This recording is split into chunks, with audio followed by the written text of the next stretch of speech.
It is now 5 o'clock, and seeing as we have a quorum, I'm calling this meeting to order of the Valley Center-Pauma Unified School District Board of Trustees. At this time, we will now recess into closed session and will reconvene at 6 p.m. Amen. I know. Let us have closing prayer. Opening prayer.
It is now 6:02. We are now reconvening a meeting of the Valley Center-Pauma Unified School District Board of Trustees. Continuing in our quorum, we are all here.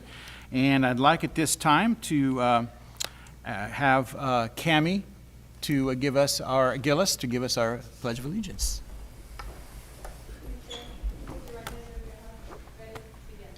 I pledge allegiance to the flag of the United States of America and to the republic for which it stands, one nation, under God, indivisible, with liberty and justice for all. Thank you, Cammie.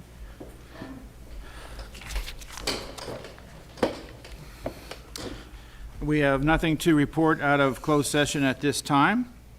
We will now open to item D, the approval of the agenda. Additions, deletions, or corrections. Do we have a motion? I'll make a motion. Okay. Is there a second? I'll second. Any discussion? Okay. I shall now call the vote. I should say all in favor. Okay. Okay. Member Benjamin? Aye. Member Heredia? Aye. Member Polito? Aye. Member Stroh? Aye. And Member Adams votes aye. Okay, at this time we have recognitions and presentations. Report on summer school by Assistant Superintendent Mark Halewood.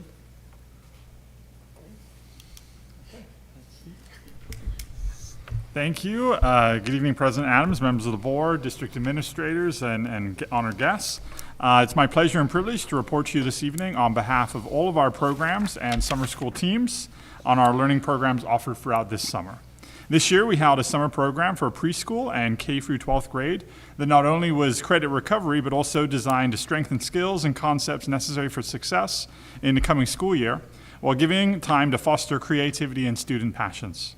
Our programs hosted at Valley Center Primary School and Valley Center High School included Migrant Summer Learning, Extended School Year, or ESY, our Academic and Enrichment Program for students grades 1 through 5, 6 through 8, and 9 through 12.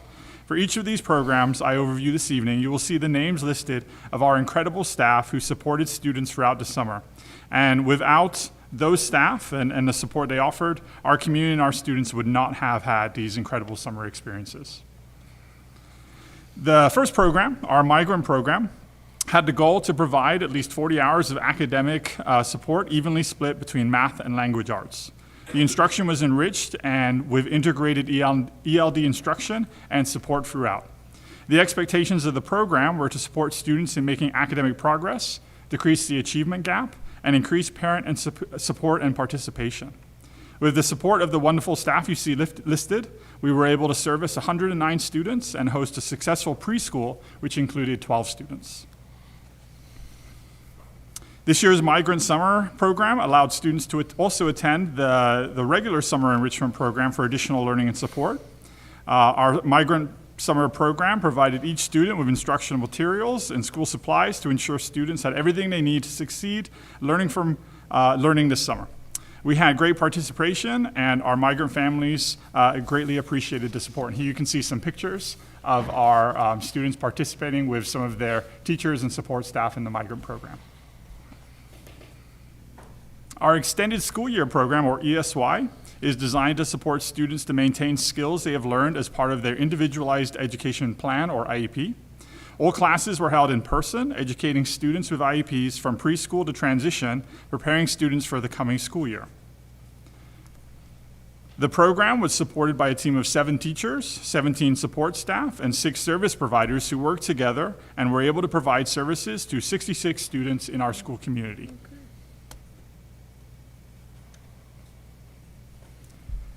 Our summer program for students in grades 1 through 8 focused on developing proficiency in reading, writing, and mathematics. Like all of our programs this summer, additional focus was also placed on finding students' passions along with their academic learning. Students participated in daily instruction with their teachers in smaller class sizes and groups, allowing for differentiated instruction and intervention as needed, and also fun. Here you can see on the pictures some of our incredible students reading, writing, creating, and being together. And you can see I personally really like the one of them having lunch because everybody looks like they're having a really good time. And then in the bottom left corner, you can even see them taking a stretch break.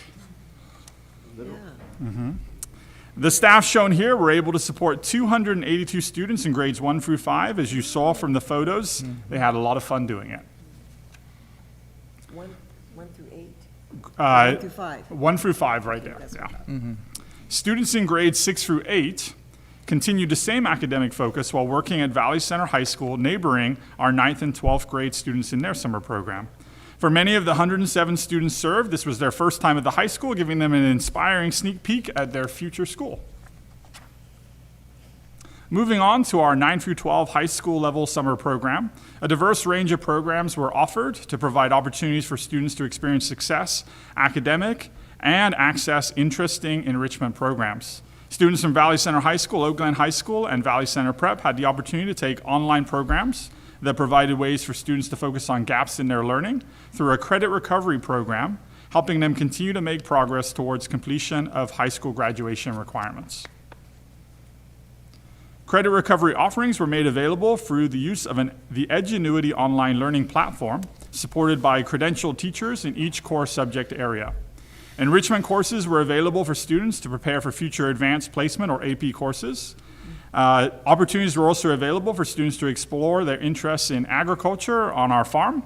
And for incoming 9th grade students, they were able to attend the Freshman Academy to receive target preparation and intervention so that they could be successful for their first years of high school.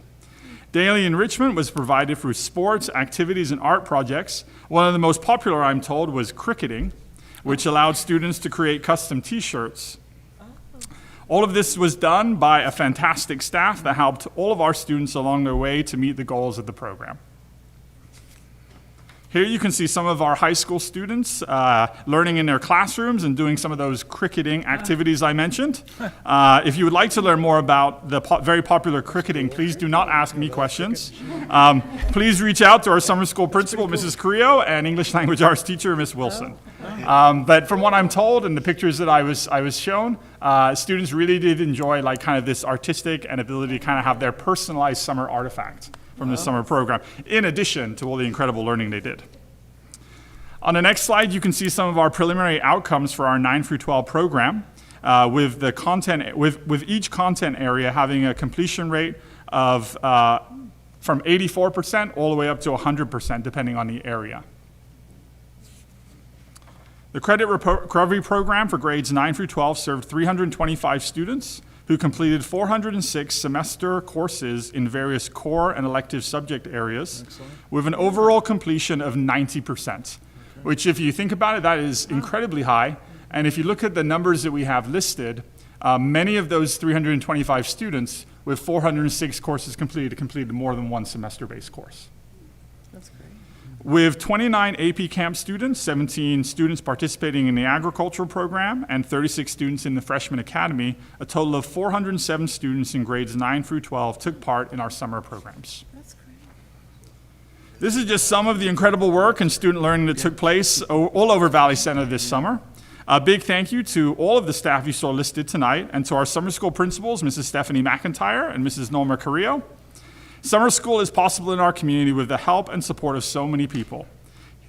In this presentation, and also some names here, I've listed a few more that I would like you to be aware of, and a thank you to our school board for their support and their guidance.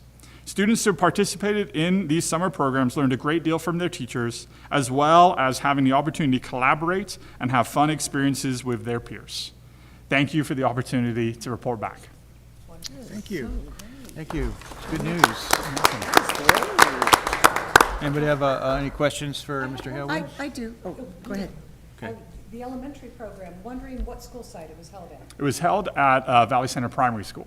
Primary, okay. And the migrant program and the pre-K? So the migrant program, the pre-K was also held at the primary school. The migrant program, depending on the grade level of the student, was either the primary or here at the high school. Okay, great. And that, it seems like larger than before. What percentage is that increase? Because that seems like really a great. No, I don't have the actual numbers from the previous summers available, but it is a significant increase. Yeah.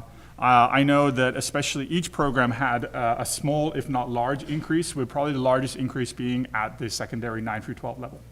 This is so exciting because for years we went through at the school board conventions, and we had a passion for this summer program to increase, and here we are. So it's good to see that. Yeah, so thank you. You're welcome. Good job. Thank you. Glad to see that. Great. Good to see exciting. those credit recovery. We have a lot of kids that were behind, so that's Good really good to stuff. see. Thank you. Anybody else? Okay. All right, then. We're going to move on to request to address the board, and I have a statement, of course, to read. With this being the first board meeting of the 22-23 school year, I'd like to provide clarification regarding the request to address the board. To honor our community, we will enforce the 3-minute per speaker and 20-minute per item time limit. The time will be visible on the screen with a chime indicating the end of the 3-minute allotted time. It is unclear when the practice of allowing speakers to cede their time started in this district, but there is no requirement to allow this either in the Brown Act or Board Bylaw 9323.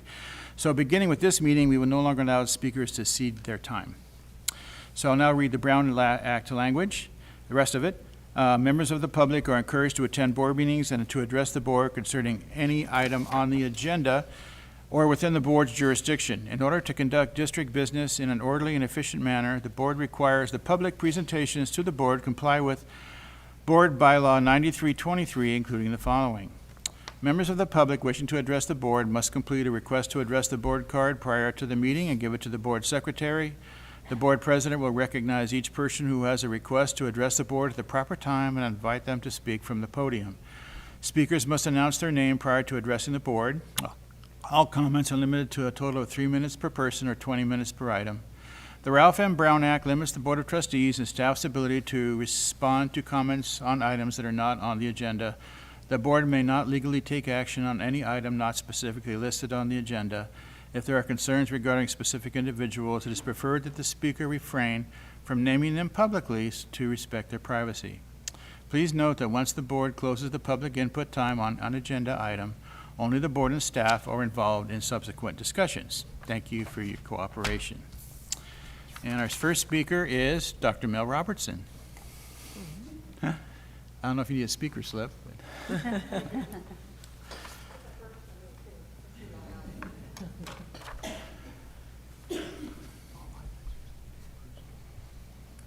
So good evening. My name is Mel Robertson, and I wanted to address the Valley Center-Pauma Unified School District community.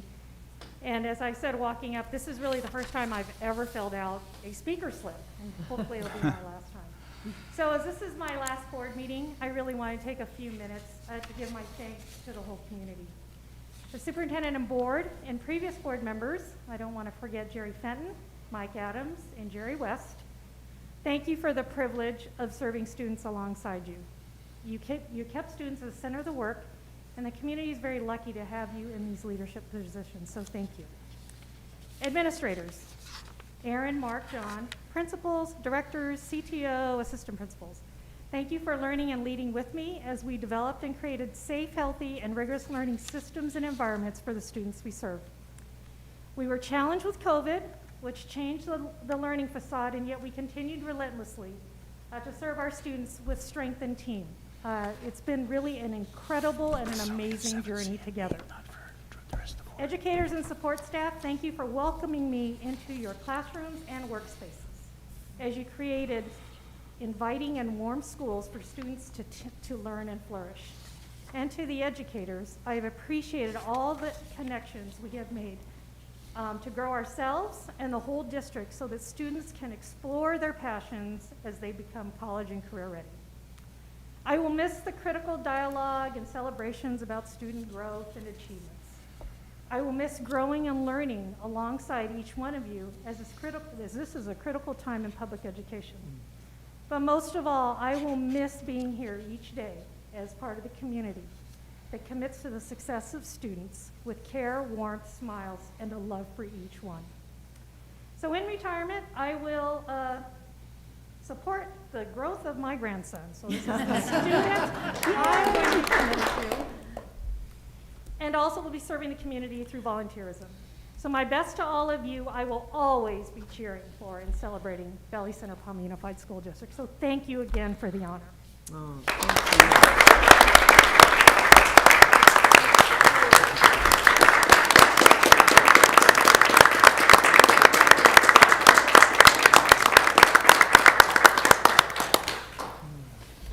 On behalf of the board, Dr. Robertson, I'd like to personally thank you for your years of dedicated service to the kids of this district. I know it's a tough job you had to do, and you did it well. And I want to congratulate you and thank you, and good luck on your retirement. Thank you. Okay. Before we go into the consent agenda. She doesn't want to speak now. Oh, you want to speak now, or is it going to be for item 6? I can do it now if you want. So you can do it now if you want. Be easier so I don't forget later on. Forget me. Okay. All right, so, board and superintendent, thank you for the opportunity to speak. I'm Kathy Michaels. I'm with Showing Up for Racial Justice out of North County, including Valley Center. And I just had a couple of issues I wanted to kind of discuss and talk about. And you, I'm sorry, is your name Mark? It is, yeah. Okay, sorry for pointing. I think it's great, and I congratulate the school for all of the summer activities, but I was a little surprised that only 10% of your students showed up at summer school, seeing that you have such a low number of kids that are actually graduating with state, at the level of state requirements. Anyway, so let me move on from there. The budget was one of the things that I wanted to talk about. Today I went to your agenda, looked at some stuff, did a little more research, and I noticed that in the 2022-23 revised budget that you guys are going to talk about tonight, that you're going to be getting much more additional funds from the state. Congratulations, that's important too. And so I'm wondering with that extra money, whether or not it makes sense to take some of that money and perhaps explain to me why you don't hire at least 3 or 4 more TOSAs, Native Americans specifically TOSAs, that would be working throughout the school system. I realize that you can't answer my questions now, so I'll be sending an email, and hopefully you'll answer my questions. Based on the demographics of the students in your school district, why are there not more Latino and Native American teachers in all grade levels? What are you doing to try to recruit those teachers? It is my understanding that you receive over $1 million each year due to the Native Americans in your school district. Please outline specific plans and timelines you have established to provide additional help so that these children receive the same education and increase their achievement levels to meet or exceed state standards. So those are my questions about the budget, the money that you guys get. LCAP is the other one that I was looking at, and oh my God, I don't know how anybody could write this creature. Me either. Because it can't be easy, because it can't be easy. It's not easy particularly to go through either. But one of the things that I noticed was at one of the very beginning things says, the board's overarching goal is to support a broad-based program that promotes academic and social emotional success for all students. In order to achieve this mission and goals, the board has identified the following objectives: increase student achievement, focus on college. Can I have more time since there's nobody else to talk? Well, you have, wanted to talk on two items, so you have extra 3 minutes. I'm sorry? How's that go? No, Well, because you're talking on two items, she can Oh, I have get 6 minutes? 6 minutes. That's Yeah. not correct. Thank You you. don't think so? I'll talk a little. He says that's not correct. Yeah. Each speaker gets 3 minutes. Each speaker gets 3 minutes, period. That's how it works now. So what I'd like to suggest you do is send all your email questions to us from there. All right. Right. Thank you. Yeah, okay. I thought it was because it was 2 items. Okay. All right. As we get to the consent agenda, the personnel listing and all the rest of it there, that's okay. This month, I was tasked with the job of reviewing the purchase orders, which were a lot this month. I had my questions answered to my satisfaction, and I moved that we approve the consent agenda along with the updated personnel listing. Do I have a second for that? I'll second. There is my motion and a second. Any discussion on those items? None? Okay, let's call for the vote. Member Benjamin? Aye. Member Heredia? Aye. Member Polito? Aye. Member Stroh? Aye. Member Adams votes aye. And at this time, I'd like to introduce our new assistant principal for the middle school, Mr. Tim Gillis, who is not a stranger.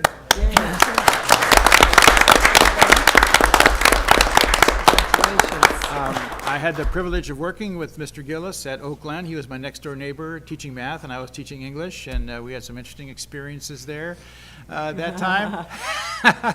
And I know Tim's going to do a fabulous job as an assistant principal there. They live here, and he's taught at the middle school, so nobody knows it like him. So, Tim, you'd like to introduce yourself a little bit, and your wife Heidi, and your 2 daughters? Put him on the spot. There you go. Thank you very much for the opportunity.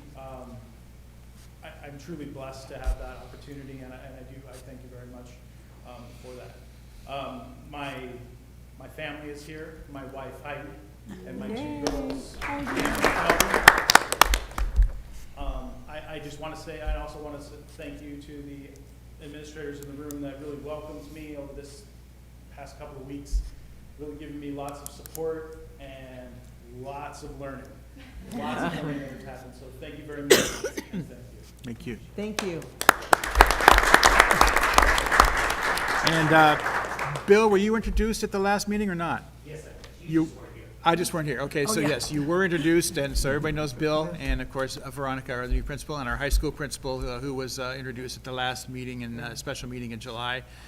So if you haven't introduced yourself to him, please do so, Mr. Little, Aaron Little, and we look forward to having a good year with you. Thank you. Now we move on to the superintendent's report. Mr. McCowan. So, okay, I still had something else I was thinking on there for a minute. So I want to go over a couple things that we've been doing as we get ready for the beginning of the school year.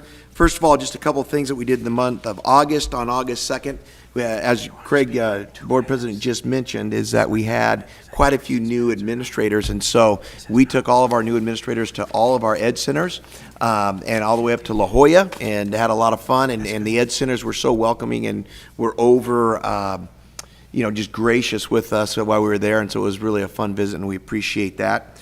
Also, we have committed or completed, with the help of our Title VI committee, the indigenizing our survey for our Title VI parents. So that'll be coming out in October, and we're very happy with that. And then on August 17th, we do have our education centers who will be giving presentations to our certificated staff. So we're looking forward to a big day there. I think we have quite a few more people than we've had in the past at that meeting, and we'll be enjoying a good lunch afterwards. Some other events that we have coming up here. Next slide, please. This was our retreat. So for the second year in a row here, the administrators were treated by the U.S. Army out to the Coronado base, where we had a 2-day event. And in this picture here, you can see that we were addressed by several different members of the military. The top is Mr. Willie J. Oliver. He's an education service specialist with the military. He's not currently in the military, but does serve as a civilian with them. And then Lieutenant, down in the bottom left, is Lieutenant Commander Matthew Upperman. He's a commander of the Southern California Army Recruiting Battalion, who shared with us quite a bit of information about opportunities for our students and young people in our community. And then we were honored to have a 2-star Major General, John Hussey. He's a command general for the 200th Military Police Command, 35-year veteran, and will be retiring in about 2 weeks. And he spoke to our group not only about leadership, but also about all the opportunities that our young people have coming up to them, both in the military and in college. The next picture there, that is the whole group from the military. On my right-hand side is Jim Burnett, I'm sorry. Jim Burnett, who is the Army Reserve ambassador for the Western United States. He's the one that helps put this event on for us. And there's Major General Hussey and the rest of his crew. And then down at the bottom in the evening, we have a nice barbecue, and that is our second annual cornhole competition, which there was an upset this year, and our winners were Jameson and Stephanie this year. Competitors, man. As the sun sets there, it is setting on our summer as we get ready for our school year and some professional development opportunities we have for our staff, which are shown on the next slide here. I just wanted to share with the board, we do have a professional development day that we've negotiated with the unions, and instead of the end of the year school day, we have this before the school starts. So a couple of different things going on August 15th to 16th is a comprehensive literacy development. August 17th, you can see there, that's our presentation to our staff for the Ed Centers. We have New Teacher Day on the 18th, which they'll be treated to a tour of Valley Center, a lunch provided by the union, and then in the afternoons, they'll be with their principals at the various sites. August 19th, we have a dual language program, math training for the secondary level, and then August 22nd, we have classified staff training, and then on the 23rd, which is our staff development day, we have several different events going on, from literacy to work with our PLCs, from Doug Fisher, a historical viewpoint on Native American students. Our ELD supports has a professional development day, special education training, and math, social studies, and our CTE program. So we got a lot going on, and our new, didn't mean to mention our national standards for science also. So we have quite a few staff development things coming on to help prepare our teachers for the arrival of our students, which will be on August 25th. So one more slide, and I think that's it for me. So that's kind of a wrap up. The summer's been great. We've had a lot of work done by our administrators, and we look forward to the kickoff of our year. Once again, our welcome back will be August 22nd, and that's a Monday, and the board is invited to that day. We'll have refreshments from 7:45 to 8:15, and then we'll kick off the program where we'll introduce the board members that can make it there, and then you can enjoy some fun with us as we celebrate the kickoff of the school year. So thank you. Very good. Thank you, Mr. Superintendent, for an outstanding program this summer for summer school and our upcoming programs for professional development. Thank you. Your speaker, you weren't loud. It's on. Okay. Our next item here is the board will conduct a first reading of the following revised board policies and administrative regulations, BP 6158, which is instruction of independent study, and this update reflects changes in the law brought about by AB 181, and I'm sure our principal, Alicia, will educate all of our VC prep teachers on the new situation. Thank you for that. Okay, and next we have educational services, and we have the student readmission of student 2021-2022-SA03. Do I have a motion? Also move. And is there a second? I'll second. There's no discussion on this item. I'll call for the roll. Member Benjamin? Aye. Member Heredia? Aye. Member Polito? Aye. Member Stroh? Aye. And Member Adams votes aye. Item C is a request to declare instructional materials obsolete, certain instructional materials that are obviously very obsolete, and then there's quite a few that are very obsolete.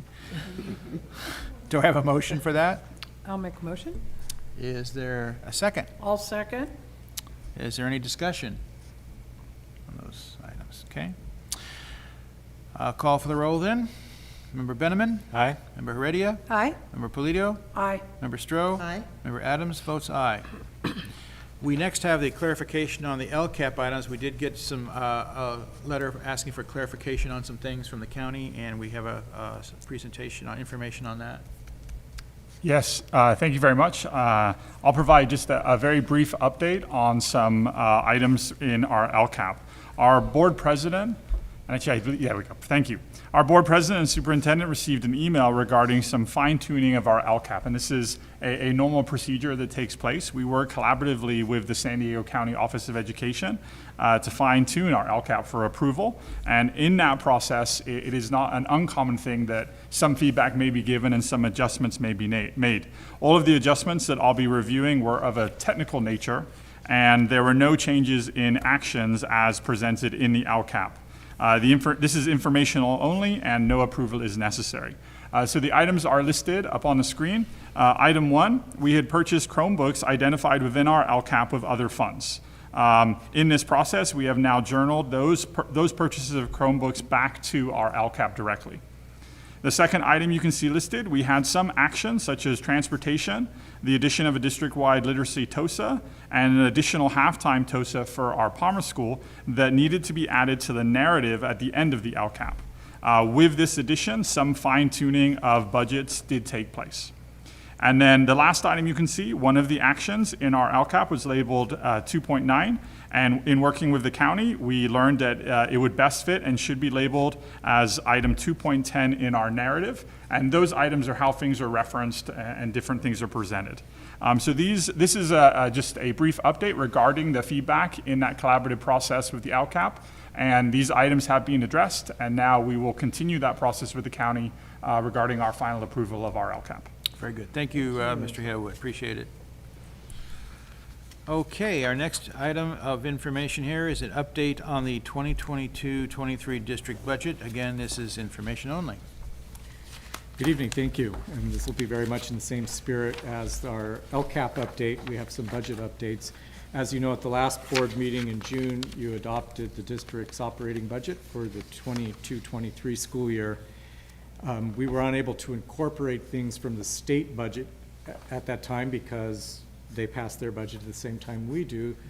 Our budget was based on the May revision, but now we know what the final state adopted budget is, and because there were some things in that budget that were not in the May revision, what I have, and you have it at your desks, are an Excel spreadsheet that summarizes what we anticipate to be the major changes to the budget that will be reflected at the first interim report when we pass our updated budget in December. On the revenue side, the significant change between the May revision and the adopted state budget was a 6.28% augmentation to the LCFF base grant. This is above and beyond the COLA. Also, they changed the way ADA will be determined for the previous school year, 21-22, providing us with some relief.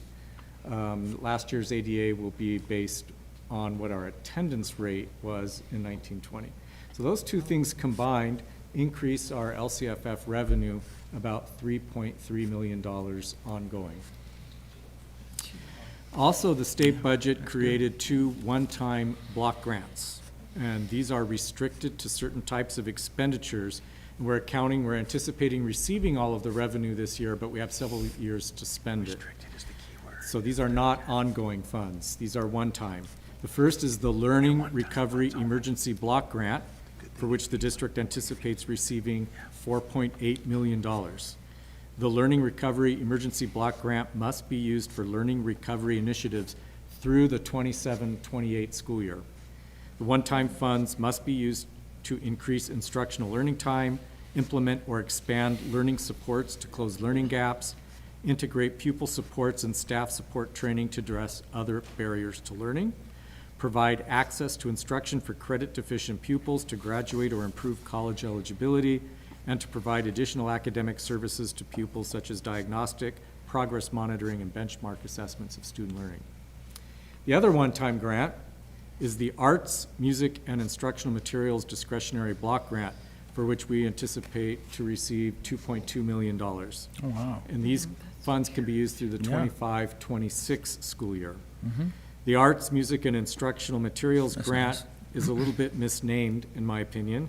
It's intended to offset operational costs for retirement and healthcare cost increases, and for obtaining standards-aligned instructional materials and professional development related to arts, music, and other subject areas, or materials and training related to improving school climate, or developing diverse book collections, or expenses related to the COVID-19 pandemic.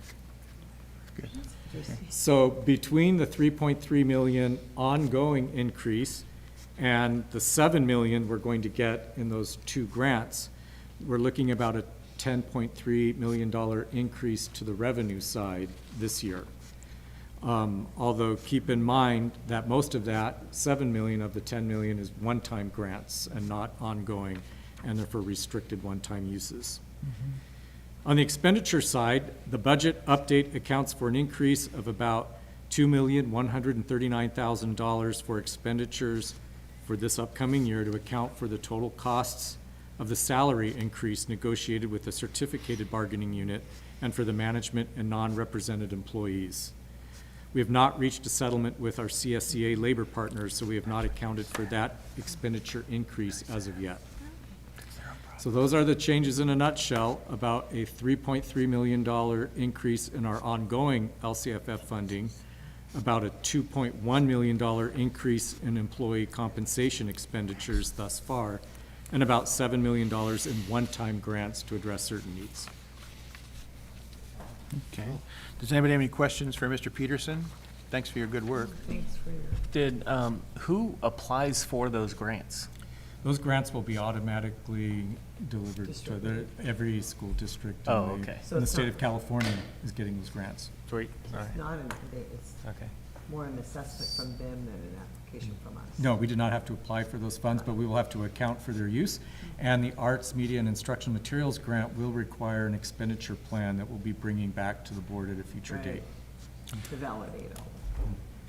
So we're good for a year or two before the new ADA requirements, formula is applied to our funding scenario. Is that correct? So, yeah, it's going to benefit us into the future, this adjustment to the 21-22 ADA, because ADA is now calculated on a 3-year rolling average. And so the last year is one of the 3 years. I see. And now that that year will be higher, it's going to benefit us for a couple of years going forward. Okay. Oh, good. So that's better off than we Yes. thought. Good. Thank you. That's good news. Anybody else have a question for Mr. Peterson? Thank you for the good work, Mr. Peterson. Outstanding. And the good news. Good news. We could use some good news financially. Thank you very much. Okay. At this time, we will move on to Human Resources. We have a resolution regarding teaching assignments for the 2022-2023 school year. Do I have a motion? I'll make a motion. Motion, is there a second? I'll second. And a second. Any discussion on that? Teaching assignments? It's pretty straightforward. Okay, I shall call for the roll. Member Benjamin? Aye. Member Heredia? Aye. Member Polito? Aye. Member Stroh? Aye. And Member Adams votes aye. Also, on item C, we have a term waiver request for Mandy Brown, counselor at the high school, grades 9 through 12. Can you explain that a little bit, Mr.? I sure can. So we have a recent hire of a counselor, another counselor, an additional counselor here at the high school. She has 1 month prior to completing her last course to be a full-fledged counselor, but was the best candidate selected through the process. So this waiver request covers her for that first month of school to be able to start from the beginning, and then when she completes the course, she'll have all her certifications she needs. I just wanted a clarification. Thank you very much. Thank you. Okay, do I have a motion for this request? Also move. A motion? Second? I'll second. Second from Mary. Any more discussion? All right, then I shall call for the vote. Member Benjamin? Aye. Member Heredia? Aye. Member Polito? Aye. Member Stroh? Aye. Member Adams votes aye. Next, advanced planning. If our regular meeting is going to be September 8th, 2022, right here in the same place. And so I'll at this time call for adjournment. Do I have a motion for that? So move. Motion and a second. I'll second. Okay, no discussion is necessary at this point, right? Absolutely. Okay. Therefore, I will call the roll. Member Benjamin? Aye. Member Heredia? Aye. Member Polito? Aye. Member Stroh? Aye. Member Adams votes aye. We are adjourned. Meeting. The good old days, right? That was a good one. Smooth. Yeah, great. Short. You know what they could have done with her is let her